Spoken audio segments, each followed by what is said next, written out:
Hello friends, welcome back to my channel. My name is Ingrid and this is Ingrid Reads a Lot. In today's video, I am going to wrap up all the books I read in March, and this video is going to include 2 books that I read at the end of February but that I have not talked about yet in a wrap-up style video. I didn't want to leave them out, so I'm gonna add it to this video. This is going to be a long one. I hope I can be concise and just talk about the books, but strap in kids, it's gonna be a long one. I also wanted to talk about the fact that 2 of the books that I read this month made me think of the fact that writing is a talent, but it's also like, I feel like some people were born to write, and 2 of the authors in this month I felt that way, where the storytelling, the writing style, like everything about them is just amazing. So I can't wait to share the books with you, but I'm going to go over these books in order of least favorite to most favorite, just to keep it in like a ranking type style. Let's get started before I keep rambling on for too long. First up is a book that I wanted to love so bad, and that was Hungerstone by Kat Dunn. I absolutely love the cover of this book, but this is a sapphic retelling of Carmilla, which is a horror classic type book about a vampire named Carmilla, and this is the story of Lenore and her marriage in the industrial period kind of sucks. At the very beginning of this book, you find out that Lenore has no agency in her marriage, and in history, as we see, women that are married can't really speak up about anything because they will be sent to an asylum. Things happen and Lenore meets Carmilla and they kind of have something going on. But I didn't love this because I found that the entire time I was reading this, I was hoping more would happen. I'm gonna get into a little bit of spoilery territory, so if you want to still read this, then don't keep watching. I'm actually gonna put this down. I was hoping for more out of the romance part of this book, out of the vampire part of this book, because the entire time you're reading this, it's almost like one of those books that it leaves a lot up to interpretation of the reader. They don't really come out and say that Carmilla is a vampire. You don't see anything vampire related. It focuses a lot on like hunger as a theme, but it can be translated into like hunger for freedom, right? For women and for the workers. The one thing I did enjoy about this book was the talk around the industrial period and how badly workers were treated, but I was hoping for more. There are parts of this book that are very unanswered. They're left unanswered, and I didn't love that. But that is Hunger by Kat Dunn. And then next up I read Immortal Dark by Tegest Girma, I think is how you pronounce her name. This is a vampire dark academy novel, and I would classify this as more new adult because there are very dark themes in this book. I'm gonna put it down. But we meet Kidana Adani, who is our main character, and she's 19 years old, and we find out at the very beginning of this book that her sister June has gone missing, and that Kidana will do anything in her power to find her sister, as they are the only family she has left. At the very beginning of this book, we find out about this society that humans and vampires, who are called Draeniacs, have lived in harmony sort of throughout the ages, and Kidan is part of a family that has this symbiotic relationship with the Draeniac. But in order for her to claim her heritage, she has to live at the school and go to the school and pass these classes. The vampire that she suspects had something to do with her sister gone missing is the vampire that is hindering her ability to live at the house and claiming her heritage. His name is Suseños, and he's also the love interest. I gave this book a 3.5 star. I forgot to say that. 3.5 stars. I think this book has a ton of potential, and a lot of aspects of this book I enjoyed and loved. There are some things that are a little clunky. I hope that the second book improves on that. I have seen a lot of people, not criticism, just bring up the fact that this book was marketed as YA, but that it is most certainly not. I think there's very dark themes of, I'll put the stuff on the screen because I don't want YouTube to flag anything about this video, but there are very dark themes in this. There were also things I really loved about this, like the found family aspect of the students and Kidani. I think she is very immature at the beginning of this book because she doesn't really know what's going on. But at the end of this book, we find out something very shocking that I was kind of suspecting, but I think will force Kidan to grow up for sure. I loved that it was kind of dark and not the typical vampire novel that we have seen, you know, in throughout the history of vampire novels, but I really enjoyed this and I think it has a ton of potential. And then next up I read Two Twisted Crowns, and I read this on Kindle Unlimited, that's why I don't have a copy to show you guys, but I gave this one 4 stars, and this is the conclusion to the duology, The Shepherd King, the first book being One Dark Window. I really loved the first book. I thought the second, like the conclusion was okay, and that's why I gave it a 4 stars. I still really loved it. The second book picks up right after the first one, which I won't give any spoilers to, but I did enjoy the fact that the second book didn't focus too much on the main characters from the first book. We focus a lot more on her cousin Ione and Elm, who is a prince of this royal family. I loved the conclusion. I do hope, like, I do wish this book, I don't know if this is true, but I feel like a lot of people feel the same way, where I think a lot of people enjoyed the character, the Nightmare, and we did find out more about him in this book, but I also feel like there could have been so much more. And I think I loved this duology as a whole, but I would have loved to get like an entire duology or series or whatever from the Nightmare's perspective and have the story focus around him. So yes, I loved this. I thought it was okay. I thought it ended, you know, pretty well. We get a conclusion to what happened in the first book, but the Nightmare is where it's at, you know? He's the best character. All right, and then next up we have a book that it's a little controversial because I have seen a lot of people that didn't, well, I will say this book got a lot of praise when it came out, but then I think some people started reading it and they were like, what the heck? Like, why is this book being so praised when they didn't feel like they understood or like got the hype for this? And that is The God of the Woods by Liz Moore. This, to me, is a literary mystery novel because it's not about twists. It's not very thrillery. It's more about the journey. So this book is multiple timeline, multiple perspective, and it's set primarily in 1975 when Barbara Van Laar has gone missing in the summer camp. And this is set in the Adirondack Mountains. And you get perspectives from some people that were in the camp. You get perspectives from her mother, but you also find out as you start reading this, and it's not too much of a spoiler, but you also find out that Barbara's older brother, Bear, had gone missing some years before this. And throughout this, you're like, you know, you're just in it for the ride. The writing is spectacular, and I kind of loved this like old money sort of class analysis that we get in this book, and I think that's the point of the book. It's not really supposed to be like a very thrillery mystery. It's more about what's going on. And then I saw well, when I really enjoy a book, I look at other people's critiques and things, and even like other praises, but I saw this one person saying how they were annoyed that every time Barbara was mentioned, her name was used, like they said Barbara Van Laar. And I think, in my opinion, the point of that was to show the old money aspect of this book, because like, if you just said Barbara, like she's just another girl off the street, but if you're calling her Barbara Van Laar, has that whole family backing of this character. I don't know. I just love this. I loved the characters.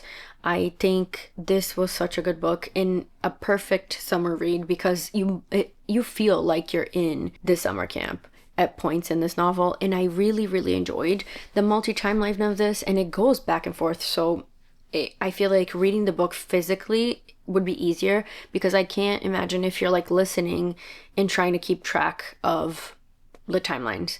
You also get a perspective from a female detective that's in this, and it's set in 75, so it's not very common that you have a women detective. Anyway, I love this. I give it a 4.5. I think it was done really well, but I don't think there's a lot of like thriller behind this, and it's more about the journey in the book. All right, and then next up we have the month of, okay, let's pause to talk about March. So I read so many good books in March, and I think that I was surprised that I gave so many books 5 stars, because I usually, not that I don't try to, but I only give a book 5 stars when I was completely immersed in the reading experience, and after reading the book I'm like, what the heck happened? Like, what is going on? And a lot of the books I read in March, 3 to be specific of the books I read in March, I felt that way. And the next book we're going to talk about is The Sword of Kaigen by M.L. Wang, and this is a standalone fantasy by this author, originally self-published, and then I think it was picked up to be traditionally published because so many people fell in love with this book. This is an Asian-inspired novel. It's set in like a village where these people, these men mostly, are said to be warriors of legend, and they're called the Sword of Kaigen because if the country gets invaded, they are the first line of defense. We get a perspective from Mamoru, which is a young teenager. I think he's 14 at the very beginning of this book, and he's training to be one of these warriors. And we also get a perspective from his mother, Misaki, who is a woman caring for a home in a country where women are not really allowed or expected to do anything but care for the house. But the thing is and I don't think this is so much of a spoiler, but if you already want to read this, then maybe don't read on. Misaki has a history, and she's already been places that culturally are different. And I kind of loved the duplicity in this novel, where most of the time we're in this village that is very old world, right? But then you get Misaki's perspective, where you get a much more modern feel to like the world and the culture and things. I just absolutely love this, and I cried like a baby. Like, I cried like someone killed my mother, because I'm not gonna spoil anything, but you find like something happens that like, oh no, you know? And I couldn't stop sobbing. So if you're not ready for like the grieving part of this book, I wouldn't read this, because you do have to have you have to be in the right mindset for this. Although I did love like the plot of this book is very much a character-driven novel. It's about Mamoru and Misaki, and I just absolutely loved this. And I know that this is a standalone, but I do think originally it was part of a series, but that the author has taken those books out of production because she doesn't feel like they're up to the standard that this book is. And you can definitely read it as a standalone, but boy do I wish we got more. I think the people that are looking for a standalone, I think they love the fact that this is just one book and you read it and you're done, but I just want more of this. And I loved Misaki as a character. And even Mamoru, like reading from a teenager perspective, especially in this type of family where there's so much expectation from him, it's just great. And the magic system in this is very much reminiscent of Avatar: The Last Airbender. This Avatar, not this one, but I love this, and I can't wait to read more from this author, because I think she's definitely gonna be one of those authors for me, because I just absolutely fell in love with this book. All right, and then another book that I gave 5 stars to is The Ninth Reign by Jen Williams. This is the first book in the Winnowing Flame trilogy. I read this because I actually got this as a gift from Joshana in one of my birthdays at some point, but I hadn't read it. And her and Elle really loved this trilogy, so I've been meaning to pick it up, and I've been in a very fantasy mood lately, so I was like, what the heck, why not? This book is so well written, and in its basics, right, in its building blocks, is very much like a normal fantasy novel. It takes fantasy tropes but does them 50 billion times better. This book is like a genre of between fantasy and sci-fi. The main characters, one of them is Tor, and he is an Eboran, who are a people that used to be clamored in this world because they were basically the ones that saved them from this invasion. And that's the part of the book that I felt was very sci-fi, because it seems like it's an alien invasion. And every time one of these invasions happen, they're called reigns, and hence the ninth reign, because there have been 8 of these reigns. And the Eborans are sort of like vampires. They protect this world, but something has happened where they're no longer praised in this world. Another character that we follow in their vintage, and she is an explorer, and quite a bit of this novel is them exploring together because they want to figure out how to stop these reigns from happening and what's up with the aliens that keep invading this country or this world. I loved the perspective of Vintage because she is an explorer and she's always studying, and she's also an older woman, which we don't really get a lot of in fantasy. The last one that we get is Noon, and she is a witch who has fled from this place where they keep these witches under control. And there's a very culty aspect to this because no one really knows why they keep them under control, and like, who are the people keeping them under control? They have a lot of power, and they keep telling these women that they're bad for the world and for everyone around them. And Noon starts to believe this, but she flees this oppressive environment, and they get together, the three of them, to explore and to find out what is going on. I absolutely loved this, and I cannot wait to finish and read the rest of the trilogy. I loved her writing style, and I don't know why more people don't read this, because it's such a good fantasy. I don't know. Where is all the people praising this book? Maybe I'm just like late to the party and it happened a while ago, but I loved this and I can't wait to finish it. All right, another book last in this list that I read this month, and that I felt this man was made to be a storyteller, because I had never read anything by this author, and now that I have, I literally want to pick up the rest of his backlist, which is extensive, and that is Buffalo Hunter by Stephen Graham Jones. And this is a horror novel. It's set mainly in 1912, but also in the present in 2012, where a woman that she's trying to become a professor that is tenured, and in order to do that, she has to do this dissertation where she finds a journal from one of her ancestors that was a Lutheran priest back in 1912, and that is where we start this. But the majority of this book is set in 1912, where this Lutheran priest is approached by a Blackfoot Indian man, and he tells him that he is a vampire and that he's going to prove it to him in confessionals. And you follow their story as it's written, and there's also a lot of gore, lots of people dying around 1912. I absolutely loved this. I think this is what a vampire novel should be, not what we read earlier in the month. I'm not gonna say it, but this is a historical novel, obviously, and it blends a lot of truth with fiction. The massacre that they talk about that happened in 1870 with the Blackfeet Indians, it's just horrible. And I love horror because of this, because it blends a lot of real life atrocities and things that happen, and it gives them that horror twist. But that is what is actually horrific, is that these things actually happened, right? And I just think that Stephen Graham Jones is such a master at his craft. I don't know what else to say. I can't wait to read it, like, more from this author. I don't want to say anything else without spoiling this book, but it was so good.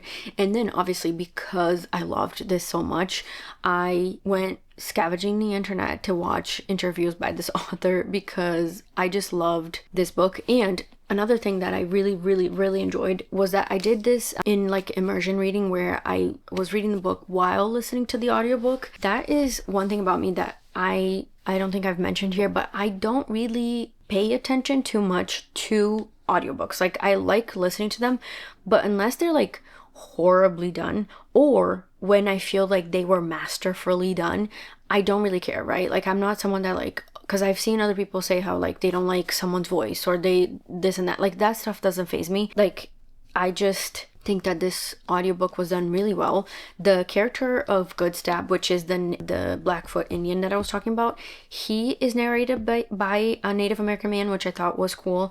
And the character of the Lutheran priest is narrated by, I forget the guy's name, but he was in Game of Thrones.